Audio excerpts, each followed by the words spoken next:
When I think of disastrous game launches, I think back to games like Cyberpunk 2077 and games like Star Wars Battlefront the Classic Collection.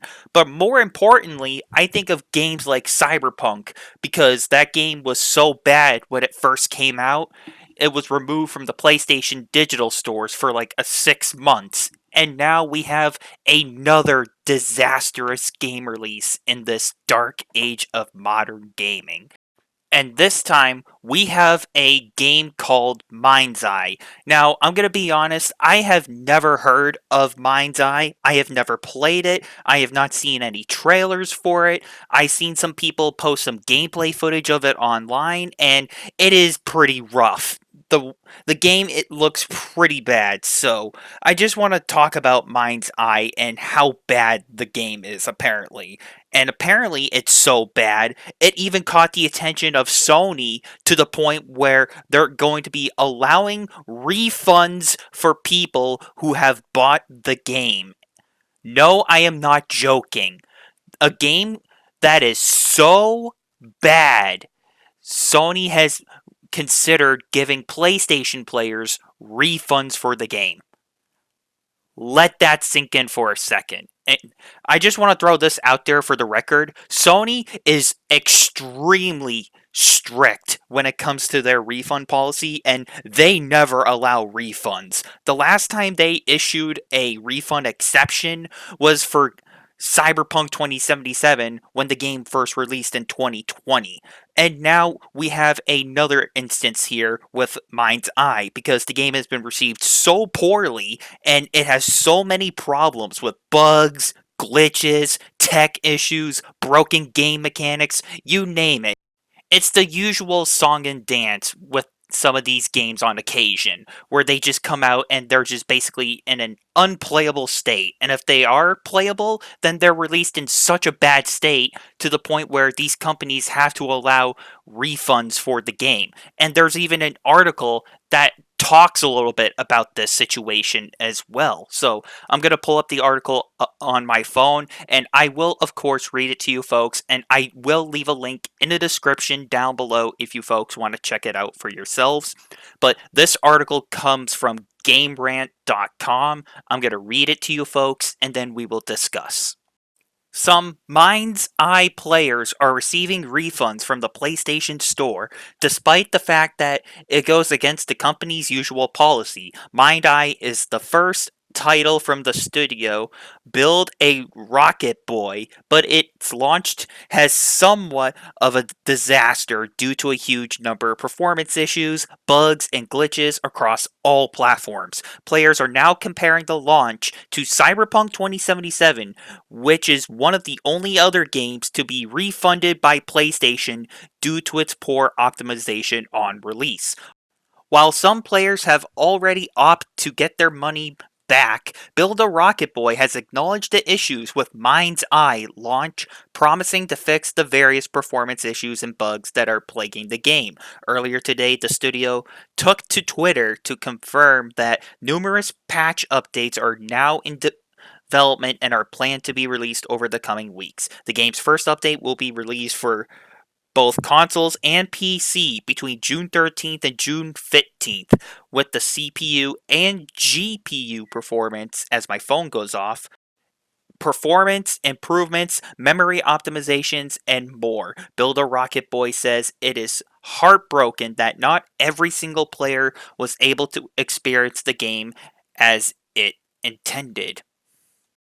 So, it's a pretty common issue in today's dark ages of modern gaming for these developers to release games in a unfinished and broken state, and this is not really shocking to me at all because this has been such a problem for years in the gaming industry where developers just rush the game out there just to make a quick buck. And at this point, man, I don't think that these developers are sorry at all. And if they were sorry, then they would have taken more time on the game and they would have delayed it and they would have probably prevented some of these issues from happening in the first place. But at this point, this is just PR bullshit that is basically going on here. At least that's the vibes that I'm getting, because we've seen this happen time and time again with previous game studios and previous games with Fallout 76. Oh, we're sorry. We released a broken game. We're gonna fix it. And we have games with Cyberpunk, with CD Projekt Red.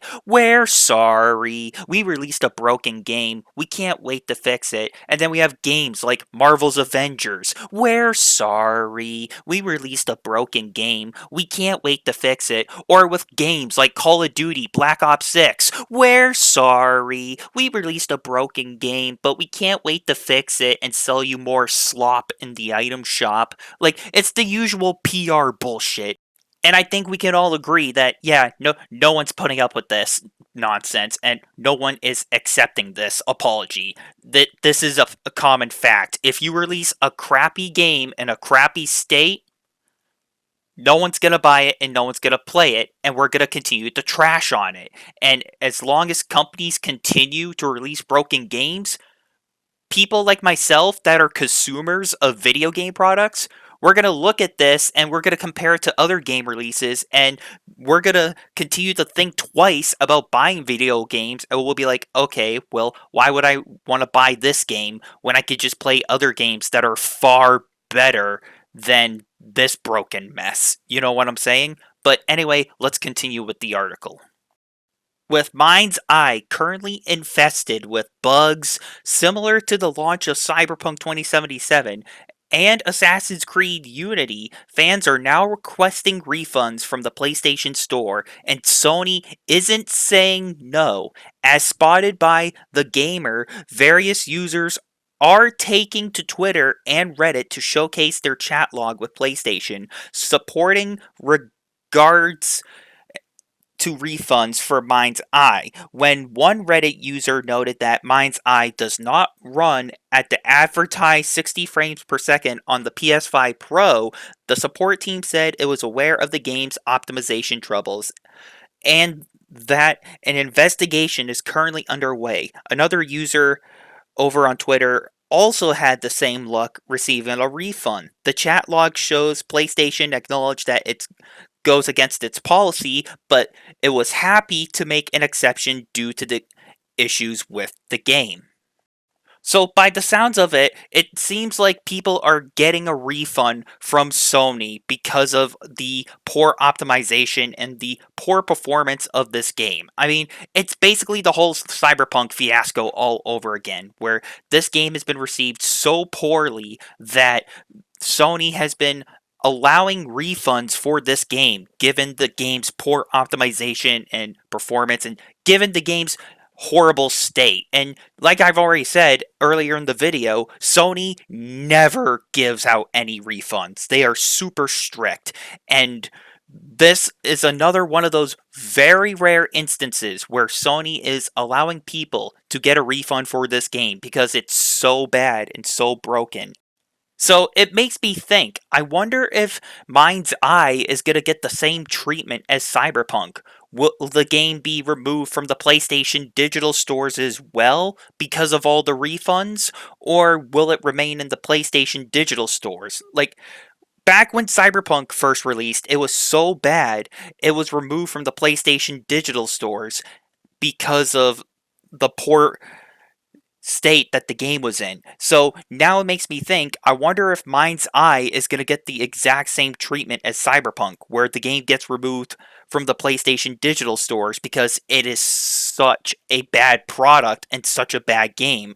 And until they can get the game polished enough, I wonder if they're going to have to continue to work on the game just to get it back into the PlayStation stores. But as of now, at least by the time of the recording of this video, the game is still available for purchase, which I don't see any logical reason to why anyone would purchase this slop, but it it's still in the PlayStation store by the time of the recording of this video.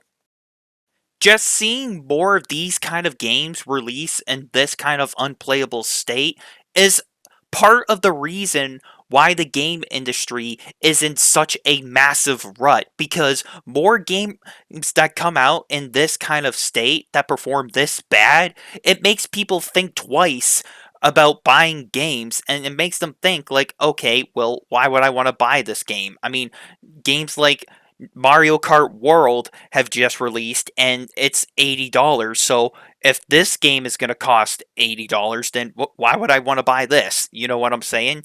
As of now, within the current state of the game industry, where game prices have gone up from like 60 to 70 and from like 70 to $80, it's gonna make people more cautious about buying games going forward, and they're gonna think twice about buying these games going forward, and they're gonna think, like I've already said, well, if the game's gonna release in this kind of state, why would I want to buy this? When there are other games out there like Minecraft that are still being sold for $20, and that game can save me so much money, and I can save myself the hassle of getting a refund and buying a broken product. You know what I'm saying?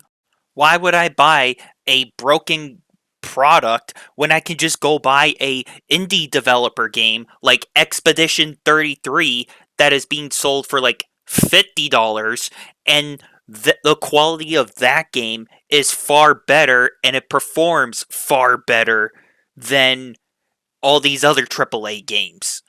It just seems like this is yet another example of games being sold for $60 or higher.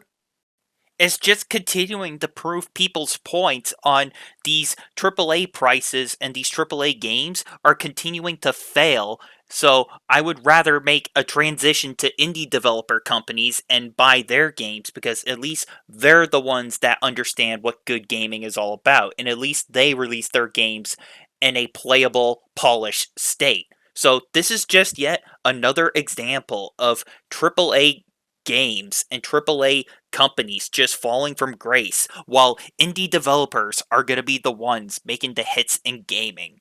So, with this being said, thank you everyone for watching and for listening. And until next time, I'm talking about the disastrous release of Mind's Eye, and I will see you all later.